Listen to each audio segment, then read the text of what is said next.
do is I don't want to talk about coronavirus. You're already completely inundated with information and misinformation and speculation on coronavirus. So I don't want to get into that. But what I do want to use is the first of all, it's a pandemic, and it's a pestilence. And Jesus told us in these last days that pestilence was one of the things he said we were going to experience.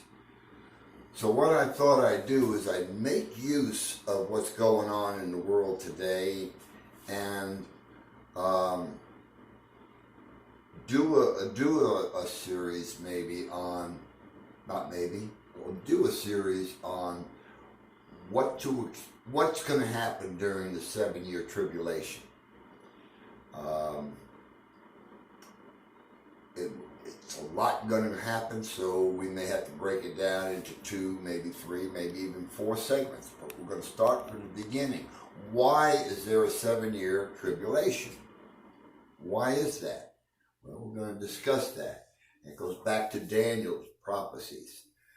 Then we're going to discuss, once we know why there's going to be a 7 years tribulation, will the church be there or will it not be there? We're going to talk about that. We're going to talk about what would happen if I believe in a pre-tribulation rapture. It's going to happen before the 7 years. What about those people that aren't saved? They may be Christians in name only, and they're going to remain. Or they're unbelievers entirely, and they're going to be here, and they're going to go through this 7 years of tribulation led by the Antichrist. And that 7 years will culminate with what is called the War of Armageddon. And right in the middle of that war, Jesus returns with his saints. That is, those Christians who were raptured are going to come back with him. And he will end the war.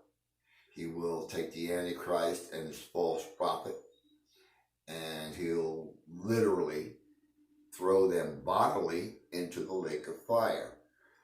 We're going to go through all of that. And at that point, then we're going to have what they call, maybe you heard about it, it's called the sheep and the goat judgment.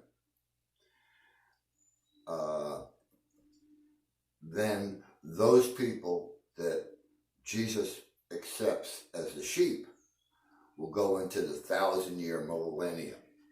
And at the end of the 1,000 years, Satan, back up a second, at the beginning of that 1,000 years, Satan is locked in the bottomless pit. He's chained in there.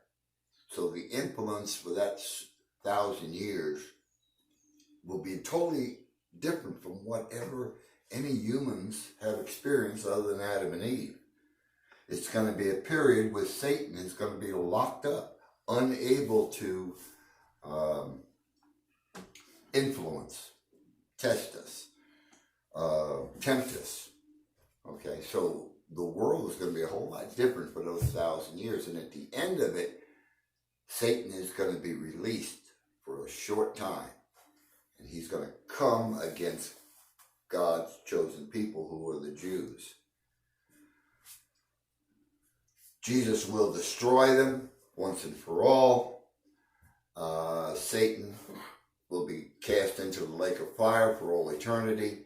And at that point, eternity begins. So what I want to do is, like I say, it's a lot going to go on.